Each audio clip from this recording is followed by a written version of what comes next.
이 아씨의 상이 이상하다. 왕유의 상인가 여종의 상인가. 그날 장터에서 운명이 갈라졌다. 옛날 어느 왕대에는 여인의 상이 나라의 흥망을 좌우한다는 말이 도성 안팎을 뒤덮던 시절이 있었습니다. 관상가들은 그 말을 함부로 입에 올리지 못했고 대신 낮은 목소리로 이렇게 전하곤 했습니다. 용의 그릇은 남자에게만 담기는 것이 아니라 하오. 그 말이 가리키는 이는 왕후일 수도 있었고 훗날 세상을 움직일 귀인의 어미일 수도 있었습니다. 당시 도성 안팎에는 지체 높은 양반가에서 며느리를 맞을 때 은밀히 관상을 살핀다는 소문이 무성했습니다. 그 말이 허언만은 아니라 하여 한때는 한 가문이 며느리의 상 하나로 화를 입었다는 소문도 돌았습니다. 그 집안의 대를 잇던 명문가의 자제는 조정에서 손꼽히던 관료였으나 어느 날 갑자기 죄를 물어 먼 고을로 유배되었고 혼례를 치른 지 얼마 되지 않은 며느리는 끝내 집안의 문턱을 넘지 못한 채 이름조차 남기지 못했다 전해집니다. 진실인지는 아무도 알 수 없었으나 그날 이후 사람들은 여인의 상을 더는 가벼이 보지 않게 되었습니다. 관상가들은 더욱 조심스레 말했습니다. 겹상은 하늘도 두려워하는 상이라 하오. 그 운명을 타고난 여인은 스스로 길을 택해야 하오. 허나 그 누구도 짐작하지 못했습니다. 그 상을 지닌 여인이 비단 옥문 안에 있는 규수가 아니라 하루 끼니를 걱정하던 가난한 선비의 딸일 줄은 말입니다. 별빛, 야담 옛날 이야기. 구독과 좋아요로도 응원해주시면 소중한 힘이 됩니다. 오늘의 예시하기 시작하겠습니다. 그런 시절 한 마을에 이상한 일이 벌어졌습니다. 마을 사람들은 그날을 지금도 기억하고 있었습니다. 대감댁 대문이 활짝 열리고 가마가 나왔던 날 말입니다. 가마 안에는 젊은 여인이 앉아 있었고 그 여인의 손에는 붉은 보자기가 들려 있었습니다. 마을 사람들이 모두 절을 했습니다. 그 여인은 불과 1년 전만 해도 이 마을에서 가장 가난한 선비의 딸이었습니다. 그때 그 처녀는 남루한 옷을 입고 우물가에서 물을 길었고 장에 나가면 사람들이 수군거렸습니다. 저 처자 혼수도 변변치 못할 텐데 시집은 어떻게 가려나. 아버지가 가난한 선비이니 평생 고생만 하겠지. 그런 처녀가 어느 날 갑자기 마을을 떠났습니다. 이웃 고을 대감댁에서 며느리를 구한다는 소식을 듣고 간다고 했습니다. 마을 사람들은 비웃었습니다. 가난한 집딸이 대감댁 며느리가 된다고 꿈 같은 소리를 하는구나. 하지만 지금은 달랐습니다. 대감댁의 안주인이 되어 있었고 마을 전체가 그 여인을 우러러보고 있었습니다. 사람들은 수군거렸습니다. 어떻게 저런 일이 가능했을까? 대감댁에서는 무슨 일이 있었던 것일까? 아무도 그 안의 일을 정확히 알지 못했습니다. 다만 소문만이 떠돌았습니다. 이 이야기는 그보다 1년 전으로 거슬러 올라갑니다. 아무도 이런 결말을 예상하지 못하던 때였습니다. 그때 옥녀는 마을 우물가에서 다른 아낙네들과 함께 빨래를 하고 있었습니다. 한 아낙네가 옥년을 보며 말했습니다. 옥년아, 너도 이제 나이가 찼는데 혼처는 정해졌느냐? 옥년은 고개를 저었습니다. 다른 아낙네가 한숨을 쉬며 말했습니다. 참 안 됐구나. 아버지가 가난한 선비이시니 혼수를 마련하기 어려울 텐데. 또 다른 아낙네가 거들었습니다. 얼굴은 이쁘장한데 집안이 가난하면 좋은 혼처를 구하기 어렵지. 옥년은 아무 말 없이 빨래를 계속했습니다. 그 모습을 본 아낙네들은 더 이상 말하지 않았습니다. 옥년은 빨래를 마치고 물동이를 이고 집으로 돌아갔습니다. 그 뒷모습을 보며 아낙네 하나가 중얼거렸습니다. 저 처자, 평생 저렇게 살면 어떡하나. 옥년의 아버지 민선비는 마을에서 그를 가르치며 살았습니다. 아내를 일찍 여의고 딸 하나를 키우고 있었는데 딸의 이름은 옥년이었습니다. 옥년은 16이었고 아버지를 도와 집안일을 했습니다. 옥년이 10살이었을 때의 일입니다. 마을에 도둑이 들었습니다. 여러 집의 곳간에서 쌀이 조금씩 사라졌습니다. 마을 사람들이 모여서 회의를 했습니다. 밤에 사람을 세워서 지켜야 하지 않겠소? 그러면 낮에 일을 못하니 모두가 힘들지 않소? 사람들은 고민했습니다. 그때 어린 옥년이 아버지에게 말했습니다. 아버지, 우리 집 곳간 문 앞에 실을 매달아 두면 어떨까요? 민선비가 물었습니다. 실을 매달아서 뭐 하려느냐? 옥년이 대답했습니다. 실에 방울을 달아둡니다. 그러면 누가 문을 열 때 방울이 울려서 알 수 있습니다. 민창섭은 그렇게 했습니다. 다음 날 새벽, 방울 소리에 민창섭이 깨어났습니다. 곳간 문을 열려는 사람이 있었습니다. 민창섭이 소리를 지르자 그 사람이 도망갔습니다. 하지만 옥년은 아버지를 말렸습니다. 아버지, 쫓아가지 마세요. 민창섭이 물었습니다. 왜 그러느냐? 옥년이 대답했습니다. 그 사람이 누군지 알면 마을에서 살기 어려워집니다. 방울 소리만으로도 도둑질을 멈출 것입니다. 민창섭은 딸의 말에 놀랐습니다. 10살짜리 아이가 사람의 마음까지 생각한다니 말입니다. 그 후로 마을에 도둑이 들지 않았습니다. 옥년이 13살이었을 때의 일입니다. 마을에 떠돌이 장사치 하나가 왔습니다. 그는 비싼 값에 약을 팔았는데 만병통치약이라고 했습니다. 마을 사람들이 다투어 그 약을 샀습니다. 하지만 민창섭은 가난해서 살 수 없었습니다. 장사치가 민창섭에게 말했습니다. 이 약을 먹으면 기침도 멈춘다오. 민창섭이 난처해하고 있을 때 옥년이 나섰습니다. 그 약은 무엇으로 만들었습니까? 장사치가 대답했습니다. 비밀이오. 말할 수 없소. 옥년이 다시 물었습니다. 그럼 냄새를 맡아봐도 되겠습니까? 장사치는 자신 있게 약병을 내밀었습니다. 옥년은 약 냄새를 맡았습니다. 그리고 조용히 말했습니다. 이것은 감초와 대추에다가 황기를 넣고 달인 물입니다. 장사치의 얼굴이 굳었습니다. 옥년이 말을 이었습니다. 감초와 대추와 황기는 장에서 구할 수 있습니다. 마을 사람들이 웅성거렸습니다. 장사치는 더 이상 오래 머물지 않고 황급히 마을을 떠났습니다. 마을 사람들은 옥년에게 감사했고 민창섭은 딸을 자랑스러워했습니다. 그날 밤 민창섭은 옥년에게 물었습니다. 어떻게 그것이 감초와 대추와 황기인 줄 알았느냐? 옥년이 대답했습니다. 아버지께서 아프실 때 제가 다려드린 약과 냄새가 같았습니다. 민창섭은 감탄했습니다. 민창섭은 그때부터 딸에게 그를 가르치기 시작했습니다. 그렇게 자란 옥년은 이제 16이 되었습니다. 아침이면 물을 길어오고 저녁이면 밥을 지었습니다. 마을 사람들은 옥년을 보며 고개를 끄덕였습니다. 얼굴이 단정하고 말씨가 조용하다고들 했습니다. 어느 날 마을에 떠돌이 관상쟁이 하나가 들어왔습니다. 그는 장터에 자리를 펴고 사람들의 송금을 봐주었습니다. 그날 옥년은 아버지의 심부름으로 종이와 붓을 사기 위해 장터에 갔습니다. 장터에는 사람들이 많았고 이곳저곳에서 물건을 팔고 있었습니다. 옥년이 걸어가는데 한쪽 구석에서 할머니 한 분이 떡을 펼쳐놓고 있었습니다. 하지만 할머니의 떡은 모양이 고르지 않았고 정리도 잘 되어 있지 않았습니다. 사람들이 지나가면서 보기만 할 뿐 아무도 사지 않았습니다. 할머니는 힘없이 떡을 바라보고 있었습니다.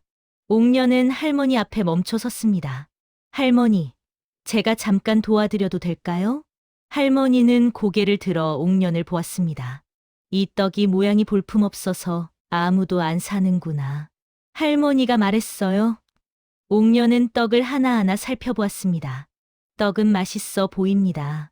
다만 정리가 조금 필요할 것 같습니다. 옥년은 떡을 크기별로 나누었습니다. 큰 떡은 뒤쪽에, 작은 떡은 앞쪽에 놓았습니다. 그리고 깨끗한 잎사귀를 떡 아래에 깔아주었습니다. 이렇게 하면 사람들 눈에 더 잘 보일 것입니다.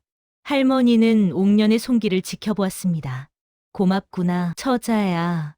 옥년은 떡을 다 정리하고 나서 일어섰습니다.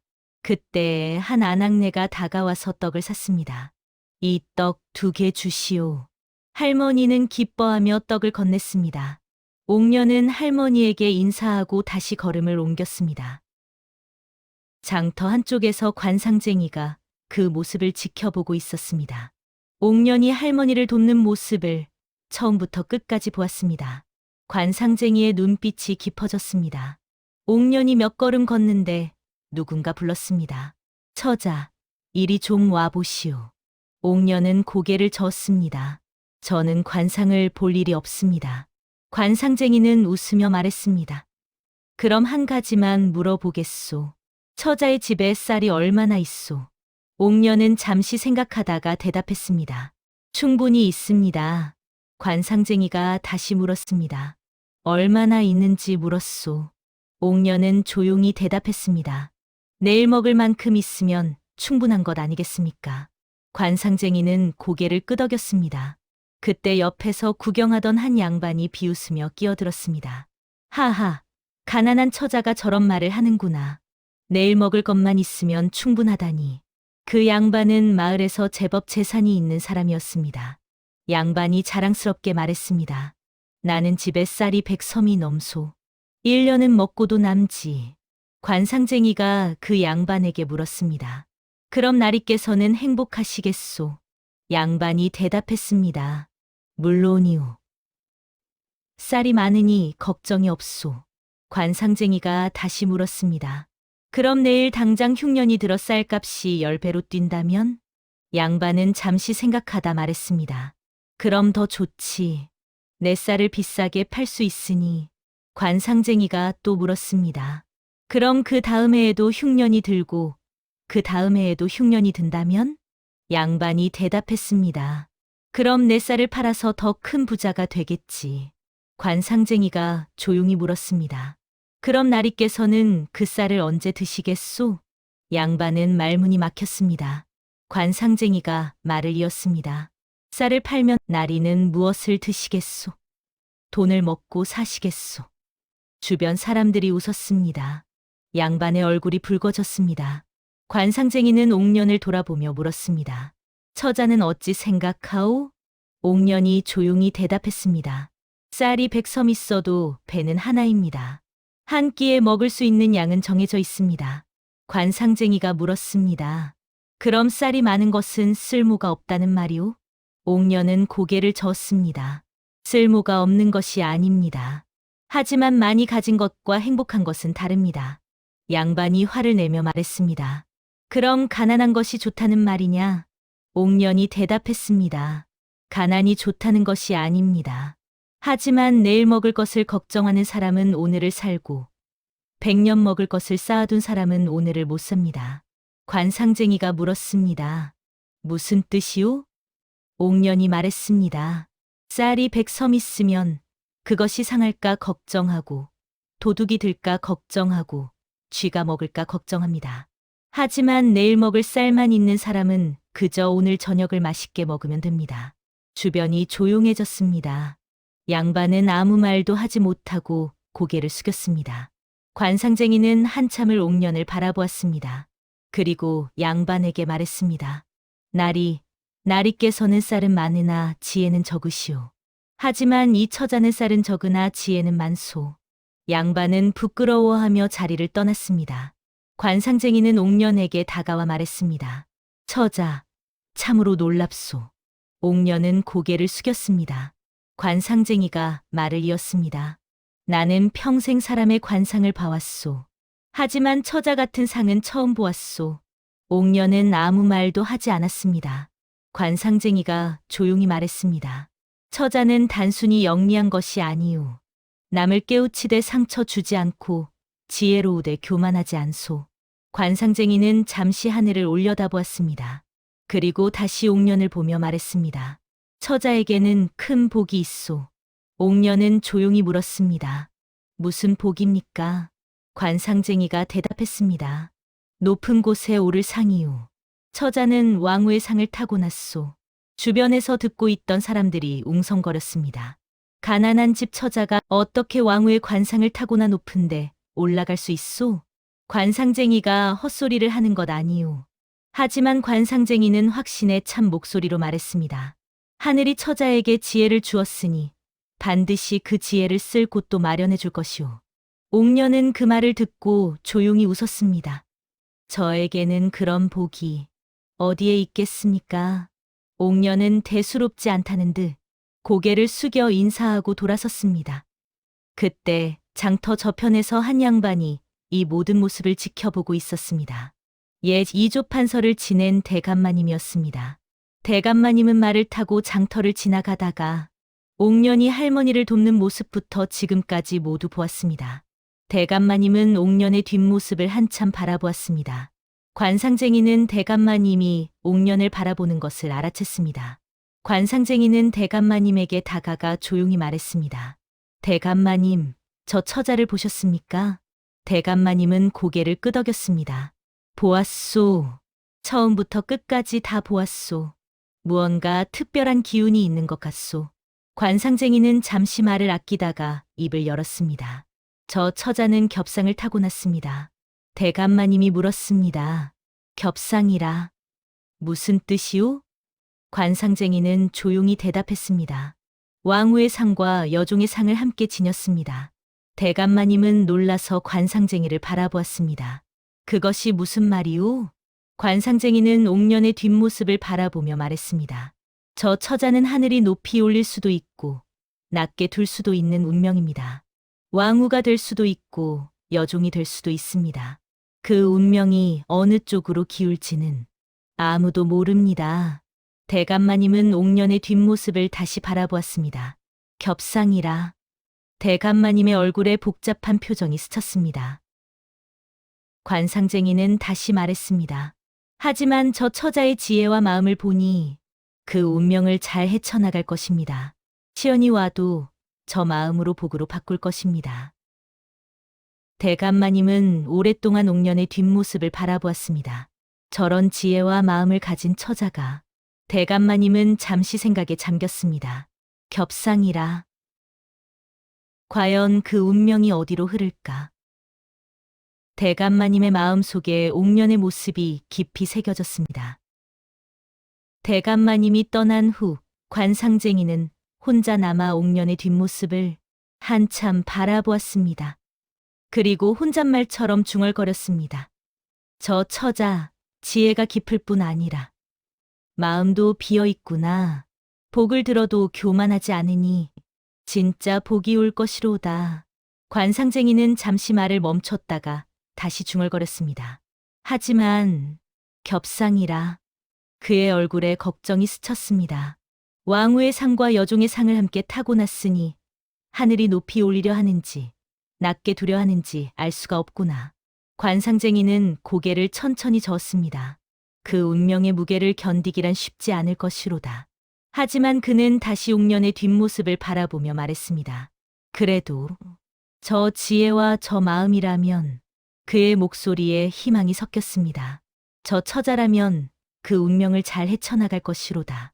하늘이 준 시련도 저 마음으로 복으로 바꿀 수 있을 것이니. 며칠 후 마을에 큰 소식이 들렸습니다. 이웃 고을의 대감 댁에서 며느리를 구한다는 것이었습니다. 하지만 혼처를 정하는 방식이 이상했습니다.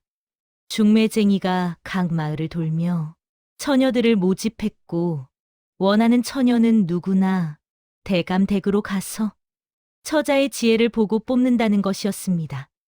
마을 사람들은 수군거렸습니다. 대감 댁이 며느리를 지혜를 보고 뽑는다니 이게 무슨 일인가.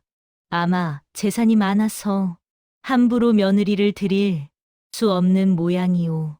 옥년의 아버지 민선비도 그 소식을 들었습니다. 하지만 민선비는 관심이 없었습니다. 자신은 가난한 선비였고 딸을 양반 대감 댁에 보낼 생각은 없었습니다.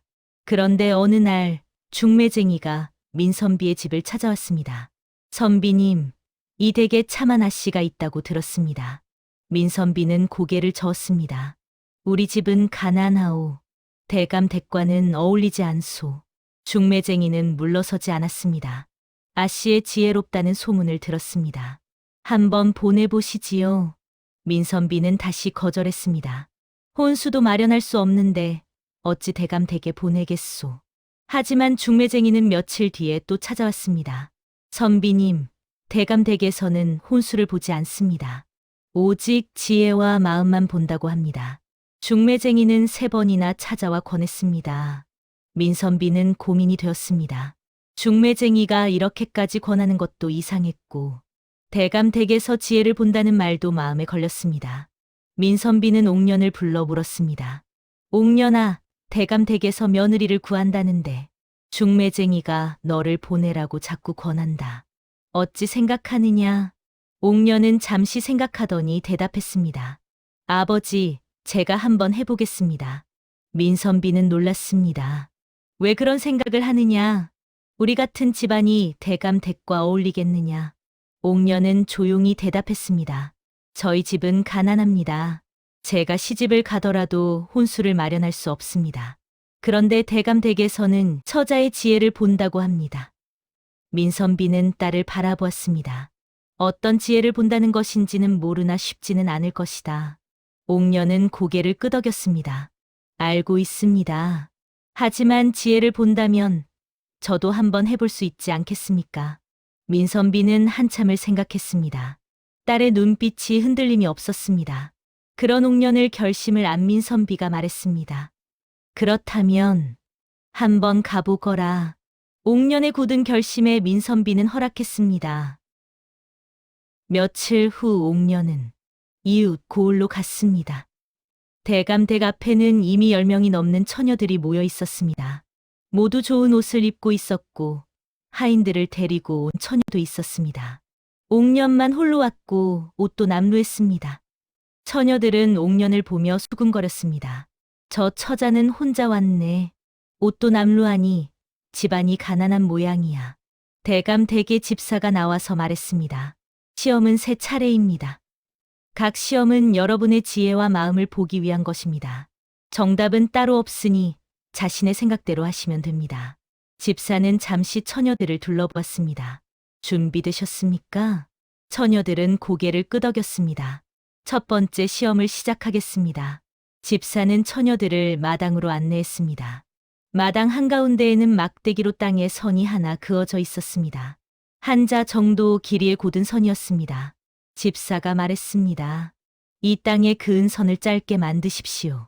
단, 이 선을 만져서는 안 됩니다. 처녀들은 당황했습니다. 선을 만지지 않고 어떻게 짧게 만든단 말입니까? 한 처녀가 물었습니다. 선을 지우지 말라는 말씀입니까? 집사가 대답했습니다. 이 선은 그대로 있어야 합니다. 만지지도 지우지도 말고 짧게 만드시오.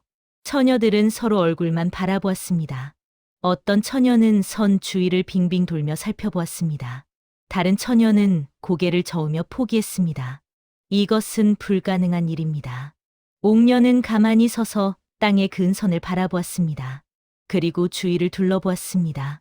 마당 한쪽에 막대기가 놓여 있었습니다. 옥년은 그 막대기를 집어들었습니다. 그리고 땅에 그어진 선 옆에 무릎을 꿇었습니다. 처녀들이 옥년을 주시했습니다. 옥년은 첫 번째 선 바로 옆에 막대기를 대고 새로운 선을 그었습니다. 이번에는 첫 번째 선보다 훨씬 긴 선이었습니다. 두 자는 좋게 되어 보였습니다. 옥년은 막대기를 내려놓고 일어났습니다. 그리고 집사를 바라보았습니다. 집사가 물었습니다. 이것이 무엇이오? 옥년이 대답했습니다. 첫 번째 땅에 그은 선은 만지지 않았습니다. 하지만 그 옆에 더 긴 선을 그었습니다. 집사가 다시 물었습니다. 그래서 어떻게 되었소? 옥년이 조용히 대답했습니다. 첫 번째 선이 짧아 보입니다. 처녀들은 땅을 내려다보았습니다. 정말로 첫 번째 선이 짧아 보였습니다. 옆에 긴 선과 비교되어 작고 짧게 느껴졌습니다. 집사는 고개를 끄덕이며 옥년의 이름을 기록했습니다. 다른 처녀들은 대부분 실패했습니다. 10명이 넘었던 처녀 중에서 5명만이 첫 시험을 통과했습니다. 그중 1명이 옥년이었습니다. 이틀 후 두 번째 시험이 있었습니다. 5명의 처녀가 다시 대감댁에 모였습니다. 이번에는 사랑채로 안내되었습니다. 집사가 처녀들을 빈 방으로 데려갔습니다. 방은 넓었지만 아무것도 없이 텅 비어 있었습니다. 집사가 말했습니다. 이 방을 가득 채우십시오. 처녀들은 고개를 끄덕였습니다. 그런데 집사가 다시 말했습니다. 단, 사용할 수 있는 돈은 엽전 한 양뿐입니다. 처녀들은 당황했습니다. 엽전 한 양으로 이 넓은 방을 어떻게 채운단 말입니까? 집사가 엽전을 하나씩 나눠주며 말했습니다. 해가 지기 전까지 돌아오십시오. 무엇을 사는지는 서로에게 보이지 않게 하십시오. 처녀들은 저마다 다른 시간에 장터로 향했습니다. 옥녀는 가장 나중에 출발했습니다. 시장에 도착한 옥녀는 천천히 가게들을 둘러보았습니다. 그리고 한 가게 앞에 멈춰 섰습니다. 옥녀는 무언가를 샀습니다. 하지만 그것이 무엇인지는 아무도 볼 수 없었습니다. 해가 서쪽으로 기울 무렵 처녀들이 하나씩 돌아왔습니다. 모두 각자의 보자기를 들고 있었습니다. 집사가 말했습니다. 이제 한 사람씩 방 안에 들어가서 준비하십시오. 차례대로 부르겠습니다. 첫 번째 처녀가 불려 들어갔습니다. 한참 후에 나왔습니다. 두 번째 처녀가 들어갔습니다. 역시 시간이 걸렸습니다. 옥녀는 마지막 차례였습니다. 옥년이 방 안으로 들어갔습니다. 방은 여전히 텅 비어 있었습니다. 옥녀는 보자기를 풀었습니다. 그리고 무언가를 꺼내 준비했습니다. 잠시 후 옥년이 밖으로 나왔습니다. 집사가 말했습니다. 이제 모두 함께 들어가 보겠습니다. 다섯 처녀가 집사와 함께 방으로 들어갔습니다. 집사가 첫 번째 처녀를 가리키며 물었습니다. 당신은 무엇으로 방을 채웠소? 처녀가 대답했습니다. 집입니다. 방 한쪽 구석에 집단이 쌓여 있었습니다. 하지만 방의 작은 부분만 차지하고 있었습니다. 집사가 두 번째 처녀에게 물었습니다. 당신은 무엇을 가져왔소? 처녀가 대답했습니다. 나뭇가지입니다. 다른 구석에 마른 나뭇가지가 쌓여 있었습니다. 역시 방의 일부만 차지했을 뿐입니다. 집사가 세 번째 처녀에게 물었습니다. 처녀가 대답했습니다. 낙엽입니다. 바닥에 낙엽이 얇게 깔려 있었습니다. 하지만 방을 채웠다고 할 수 없었습니다. 집사가 네 번째 처녀에게 물었습니다. 처녀는 고개를 숙였습니다. 저는 아무것도 사지 못했습니다. 엽전 한 양으로는 방을 채울 수 없다고 생각했습니다. 집사는 고개를 끄덕이며 마지막으로 옥년을 바라보았습니다. 당신은 무엇을 가져왔소? 옥년은 방 한가운데로 걸어갔습니다. 그곳에는 작은 향로 하나가 놓여 있었습니다. 옥년이 향에 불을 붙였습니다. 잠시 후 가느다란 연기가 피어오르기 시작했습니다. 은은한 향기가 방 안을 채우기 시작했습니다. 처녀들은 숨을 들이마셨습니다. 방 전체가 향기로 가득 찼습니다. 집사가 물었습니다. 이것이 무엇이오? 옥년이 조용히 대답했습니다. 향입니다. 집사가 다시 물었습니다. 왜 향을 선택했소? 옥년이 대답했습니다. 엽전 한 양으로 물건을 사면 방 한 구석도 채우기 어렵습니다. 하지만 향기는 방 전체를 가득 채울 수 있습니다. 집사가 물었습니다. 하지만 향기는 눈에 보이지 않소. 옥년이 대답했습니다. 눈에 보이지 않는다고 없는 것은 아닙니다. 사람의 마음도 눈에 보이지 않지만 분명히 존재합니다. 방 안이 조용해졌습니다. 집사는 옥년의 이름을 기록했습니다. 집사가 말했습니다. 마지막 시험은 사흘 후입니다. 사흘이 지났습니다. 3명의 처녀가 다시 대감댁에 모였습니다. 이번에는 안채로 안내되었습니다. 안채 사랑방에는 대감 부인이 앉아 있었습니다. 부인은 새 처녀를 보며 말했습니다. 마지막 시험입니다. 부인은 하인에게 지시했습니다. 하인이 쌀 한 섬을 가져왔습니다. 부인이 말했습니다. 이 쌀 한 섬으로 석 달을 지내시오. 식구는 셋이요. 본인과 남종 하나, 여종 하나이요. 부인이 말을 이었습니다. 쌀을 어떻게 사용하든 그리고 남종과 여종을 어떻게 부리던 상관하지 않겠소. 쌀은 팔아도 좋고 바꿔도 좋고 남에게 주어도 좋소. 단 석 달 후 세 사람이 모두 건강해야 하오.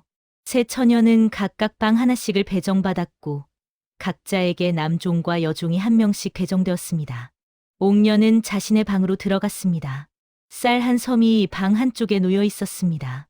잠시 후 문이 열리고 두 사람이 들어왔습니다. 남종과 여종이었습니다. 두 사람은 옥년 앞에 서서 고개를 숙여 인사했습니다.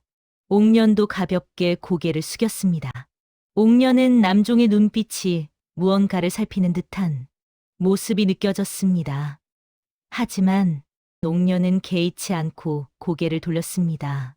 옥녀는 두 사람에게 물었습니다. 두 분은 평소에 무슨 일을 하십니까? 남종이 대답했습니다. 저는 나무를 하고 밭을 갑니다. 여종이 대답했습니다. 저는 바느질을 합니다. 옥녀는 고개를 끄덕였습니다. 알겠습니다. 남종과 여종은 방 한쪽으로 물러났습니다. 옥녀는 쌀섬을 바라보았습니다. 첫날 저녁, 옥녀는 쌀을 꺼내 밥을 지었습니다. 하지만 세 사람이 먹기에는 너무 적은 양이었습니다. 옥녀는 밥을 그릇에 담으며 말했습니다. 씨앗을 모두 먹어버리면 가을에 거둘 것이 없습니다. 남종이 조용히 말했습니다. 물을 주지 않으면 싹도 나지 않습니다. 남종의 그 말에 옥녀는 남종을 잠깐 바라보았습니다. 남종과 여종은 더 이상 아무 말도 하지 않고 저녁을 먹었습니다. 밥이 작아 배가 고팠지만 아무 말도 하지 않았습니다. 이튿날 아침, 옥녀는 일찍 일어났습니다. 그리고 남종에게 말했습니다. 나무를 해오시겠습니까? 남종이 나무를 해왔습니다. 옥녀는 그 나무를 보고 말했습니다. 이 나무를 장에 내다 파십시오. 남종은 나무를 지고 장으로 갔습니다. 저녁에 돌아온 남종은 돈 몇 푼을 옥녀에게 건넸습니다. 옥녀는 여종에게 물었습니다. 바느질로 무엇을 만들 수 있습니까? 여종이 대본했습니다. 주머니나 버선을 만들 수 있습니다. 옥녀는 자신의 옷에서 1,000조각을 떼어냈습니다. 이 천으로 주머니를 만들어 주십시오. 여종은 주머니를 만들었습니다. 옥녀는 그 주머니도 장에 내다 팔았습니다. 그런데 이런 옥년의 모습을 지켜보는 이가 있었습니다. 금옥의 유모는 옥년이 시험마다 지혜롭게 통과하는 모습을 보며 불안했습니다. 유모가 모시고 있는 금옥아 씨는 이곳 고을의 명문가 딸이었습니다. 집안도 넉넉했고 무엇 하나 부족함이 없는 처녀였습니다. 명문가의 딸이니 당연히 금옥아 씨가 이댁 대감집의 며느리가 될 것이다. 금옥의 유모는 생각하고 있었습니다. 하지만 시험이 진행되면서 금옥의 유모는 점점 불안해지기 시작했습니다. 옥년이 시험마다 지혜롭게 통과하는 모습을 보면서였습니다. 금옥의 유모가 금옥에게 찾아왔습니다. 유모는 금옥이 태어나는 날부터 곁에 있었던 사람이었습니다. 유모가 낮은 목소리로 말했습니다. 아씨, 옥년 아씨의 일을 잘 보셨어야 합니다. 금옥이 물었습니다. 무슨 일이냐? 유모가 대답했습니다. 옥년 아씨는 종들에게 먼저 밥을 주고 있습니다. 자신은 적게 먹더라도 종들이 배불리 먹게 하고 있습니다. 금옥은 뭐라고 하며 웃었습니다. 종들에게 밥을 준다니 그게 무엇이 대단한 것이냐. 유모가 말을 이었습니다. 아씨, 그래서 옥년 아씨의 종들이 더 열심히 일하고 있습니다. 나무도 많이 해오고 바느질도 빠르게 하고 있습니다. 금옥은 잠시 생각했습니다. 그리고 고개를 끄덕였습니다. 그렇구나. 그럼 나도 그렇게 하겠다. 그리고 금옥도 남종에게 나무를 해다 팔라고 시켰고 여종에게도 바느질을 시켰습니다. 옥년과 같은 방법이었습니다. 하지만 금옥은 마음이 편하지 않았습니다. 옥년의 방에서는 날마다 남종이 장에 가고 여종도 바쁘게 움직였습니다. 유모의 말을 듣고 옥년의 하는 행동을 살펴본 금옥이 혼잣말을 했습니다. 저건 가난한 선비의 여식인데. 금옥은 자신의 종들과 옥년의 종들을 비교했습니다. 그리고 알 수 없는 화가 났습니다. 가난한 선비의 여식이 우리보다 잘 되는 일은 없어야 한다. 금옥은 그날 저녁부터 종들에게 밥을 더 넉넉히 주었습니다. 앞으로는 밥을 넉넉히 먹고 열심히 일하여야 합니다.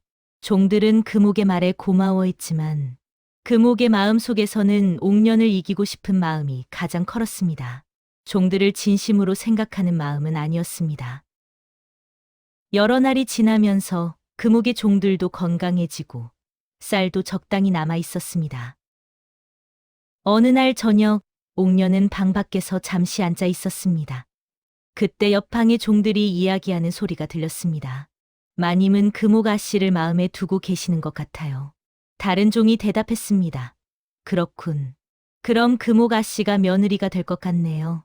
옥녀는 그 말을 듣고 잠시 멈췄습니다. 마음 한편이 무거워졌습니다. 하지만 옥녀는 깊은 숨을 한번 쉬었습니다. 그리고 밤하늘을 한번 쳐다보고는 자신의 방으로 들어갔습니다. 옥녀는 남종과 여종을 바라보았습니다. 두 종은 건강하고 기운차 보였습니다. 옥녀는 조용히 말했습니다. 오늘도 수고했습니다.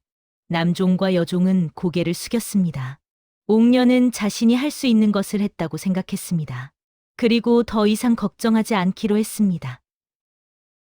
석 달이 다 되어갈 무렵 대감 부인이 두 처녀를 불렀습니다. 부인은 두 처녀 앞에 쌀을 꺼내놓으라고 했습니다. 금옥의 쌀은 적당히 남아 있었습니다. 금옥의 남종과 여종도 건강해 보였습니다. 옥년의 쌀도 남아 있었습니다. 옥년의 남종과 여종도 건강했습니다. 부인은 두 처녀를 번갈아 바라보았습니다. 그리고 말했습니다. 둘 다 잘했소. 부인은 잠시 말이 없었습니다. 그런데 결정을 내리기 어렵소. 둘 다 각각 한마디씩 말해보시오. 이 댁의 며느리가 되려면 무엇이 중요하다고 생각하는지를 말이오. 금옥이 먼저 말했습니다. 금옥은 등을 꼿꼿이 세우며 말했습니다. 대감마님께서는 지혜로운 며느리를 원하신다고 하셨습니다. 저희 지혜는 부족함이 없다고 생각합니다. 또한 저희 집안도 넉넉하고 대감마님 댁과의 인맥도 좋습니다.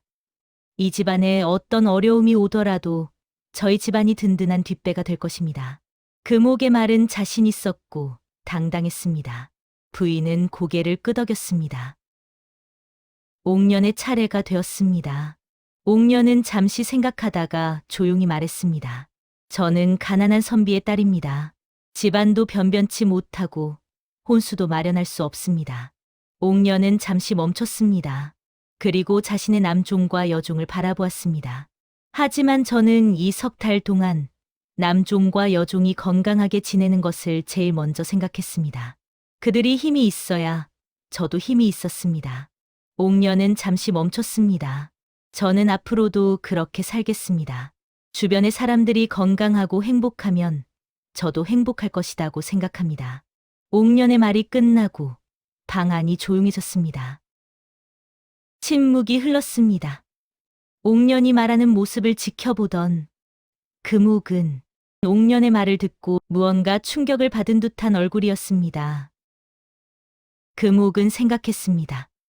그리고 자신의 남종과 여종을 다시금 바라보았습니다. 석 달 동안 함께 지내왔던 두 종을 말입니다. 금옥은 그들의 얼굴을 오래 바라보았습니다. 이 석 달 동안 금옥은 종들에게 밥을 주었습니다. 하지만 그것은 종들을 위한 것이 아니었습니다. 옥년을 이기기 위한 것이었습니다. 종들이 건강해야 쌀이 남는다는 것을 알아서였습니다. 금옥은 자신도 모르게 눈가가 붉어졌습니다. 옥년은 진심으로 종들을 생각하고 있었습니다. 하지만 금옥 자신은 단 한 번도 종들을 진심으로 생각하지 않았다는 것이 깨달아졌습니다. 순간 금옥의 손이 떨리고 있었습니다. 부인이 두 처녀를 바라보며 말했습니다. 두 사람의 말을 다 마쳤으니 이제 내가 결정을. 그때 금옥이 마님의 말이 채 끝나기도 전에 말했습니다. 마님, 저는 안 됩니다. 부인은 놀라서 금옥을 바라보았습니다. 옥년도 금옥을 바라보았습니다. 부인이 물었습니다. 무슨 말이오? 금옥은 고개를 숙였습니다. 잠시 말이 없었습니다. 그리고 천천히 말을 꺼냈습니다. 저는 이 석 달을 옥년을 이기기 위해서만 보냈습니다. 부인의 표정이 변했습니다. 금옥이 말을 이었습니다. 옥년이 매 시험마다 지혜롭게 통과하는 모습을 보면서 저는 속으로 시기심이 일었습니다.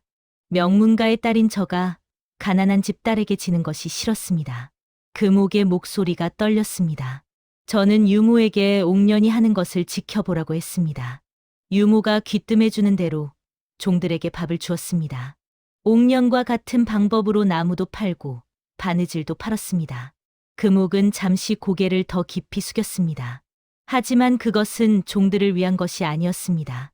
옥년을 이기기 위한 것이었습니다.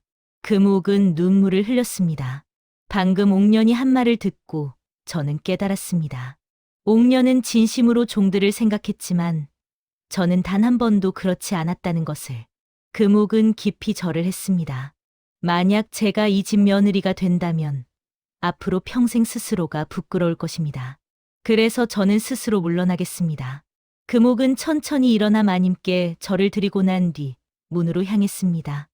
문 앞에서 잠시 멈췄습니다. 그리고 옥년을 돌아보았습니다. 옥년 아씨, 미안합니다. 금옥은 눈물을 닦으며 문을 나갔습니다. 문이 닫히고 방 안이 깊은 침묵으로 빠져들었습니다. 부인은 오래 말이 없었습니다. 옥년은 금옥이 나간 문을 바라보았습니다. 금옥이 한 말들이 자꾸만 떠올랐습니다. 그리고 금옥에 대해 생각했습니다. 금옥은 잘못한 것이 있었지만 그것을 스스로 깨달아 떠난 것이었습니다.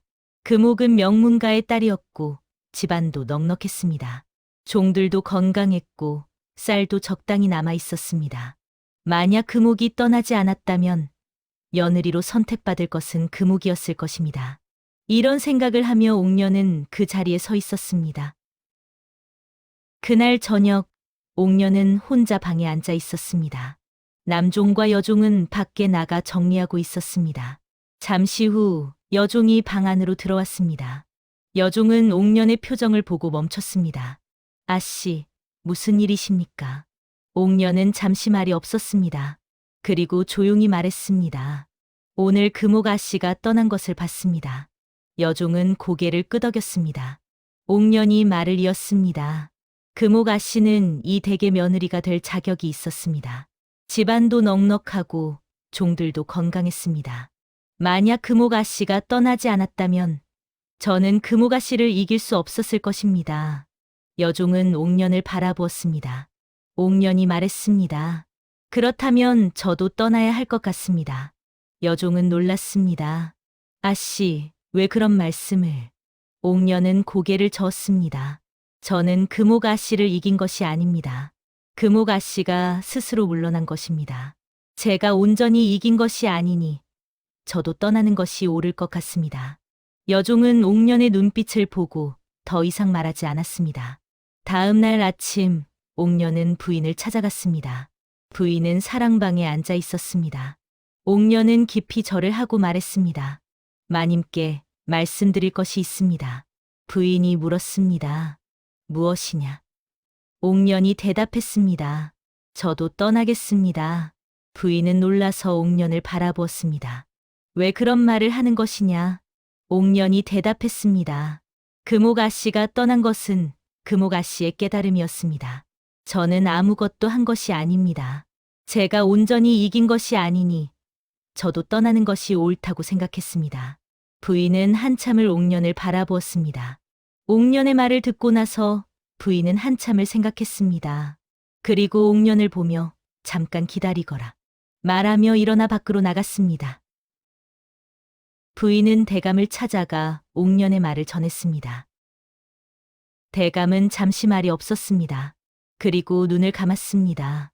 대감은 장터를 떠올렸습니다. 옥년이 관상쟁이의 질문에 답하던 그날을 말입니다. 그리고 관상쟁이가 대감에게 한 말도 떠올렸습니다. 이 처자에게는 왕후의 관상과 여종의 관상이 겹쳐 있습니다. 대감은 눈을 떴습니다. 옥년을 불러오너라. 옥년은 대감 앞에 불려졌습니다. 옥년은 깊이 절을 했습니다. 대감은 옥년을 바라보며 말했습니다. 옥년, 떠나려는 마음은 알겠다. 하지만 그 전에 내가 수수께끼를 하나 내겠다. 옥년은 귀를 기울였습니다. 대감이 말했습니다. 물이 강을 이기는가, 강이 물을 이기는가. 옥년은 잠시 생각했습니다. 방 안이 조용했습니다. 대감과 부인은 옥년을 바라보았습니다. 옥년은 천천히 말했습니다. 둘은 하나입니다. 대감이 물었습니다. 왜 그렇게 말하는가? 옥년이 대답했습니다. 물이 강을 이루고 강이 물을 이루기 때문입니다. 둘은 서로 다른 이름을 가지고 있지만 사실은 하나입니다. 대감은 고개를 끄덕였습니다. 그리고 옥년에게 말했습니다. 그럼 왕후의 관상과 여종의 관상도 마찬가지이겠지. 옥년은 놀랐습니다. 대감이 말을 이었습니다. 관상쟁이가 장터에서 나에게 말했다. 옥년이라는 처자에게는 왕후의 관상과 여종의 관상이 겹쳐 있다고. 옥년은 깜짝 놀랐습니다. 대감이 말했습니다. 나는 그때부터 걱정이 되었다. 귀한 운명과 천한 운명이 동시에 있다는 것은 큰 위험이 될 수도 있다고 생각했기 때문이다. 대감은 잠시 멈췄습니다. 그래서 나는 옥년의 지혜를 시험해 보기로 했다. 지혜가 있으면 그 운명을 스스로 바꿀 수 있다고 생각했기 때문이다. 옥년은 깊이 생각했습니다. 그리고 조용히 말했습니다. 왕후의 관상과 여종의 관상은 둘이 아닙니다. 대감과 부인은 옥년을 바라보았습니다. 옥년이 말을 이었습니다. 귀하든 천하든 사람을 먼저 생각하는 마음은 하나입니다. 왕후도 여종도 둘 다 사람입니다. 그리고 사람을 먼저 생각하는 마음이 있으면 귀한 곳에서든 천한 곳에서든 어디에서도 길을 잃지 않습니다. 운명은 정해져 있을지 몰라도 그 운명을 헤쳐가는 길은 지혜로 만들어가는 것이라고 생각되어집니다. 옥년의 말에 방안이 깊은 침묵으로 빠져들었습니다. 대감은 한참을 옥년을 바라보았습니다. 그리고 부인을 돌아보았습니다. 부인은 천천히 고개를 끄덕였습니다. 대감은 옥년에게 말했습니다. 옥년, 너의 생각이 참 지혜가 깊구나. 대감의 말씀에 옥년은 조용히 두 분을 바라봤습니다. 대감은 옥년을 바라보며 미소를 지었습니다. 부인도 옥년을 바라보며 미소를 지었습니다. 며칠 후, 옥년은 다시 대감 댁으로 갔습니다. 대감과 부인이 함께 있었습니다. 그리고 그 옆에는 젊은 선비, 한 사람 앉아 있었습니다. 옥년은 그 선비를 본 적이 없었습니다. 대감이 말했습니다. 옥년, 소개하겠소. 이 사람이 내 아들이오. 옥년은 놀랐습니다. 석 달 동안 시험을 받으면서 단 한 번도 대감의 자제를 본 적이 없었습니다. 아들은 옥년을 보며 미소를 지었습니다. 그런데 그 순간 옥년은 깨달았습니다. 그 아들의 얼굴을 어디선가 본 것 같았습니다. 대감이 말했습니다. 사실을 말하겠소. 내 아들은 석 달 동안 당신 옆에 있었소. 옥년은 숨이 멎었습니다. 대감이 말을 이었습니다. 당신의 남종이 바로 내 아들이었소.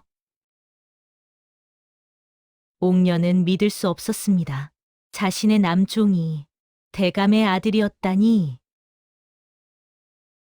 부인이 말했습니다. 우리는 며느리를 고를 때 그 사람의 진짜 모습을 보고 싶었소. 그래서 아들을 남종으로 위장시켜 당신 곁에 두었소.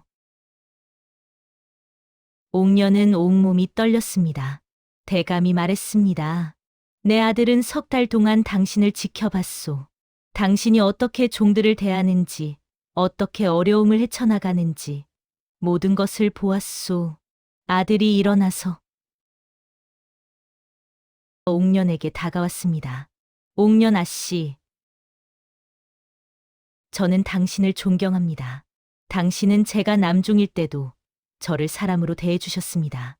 옥년은 눈물이 났습니다. 아들이 말을 이었습니다. 당신은 배가 고파도 저에게 먼저 밥을 주셨습니다. 제가 힘들어할 때 위로해 주셨습니다. 제가 실수해도 꾸짖지 않으셨습니다.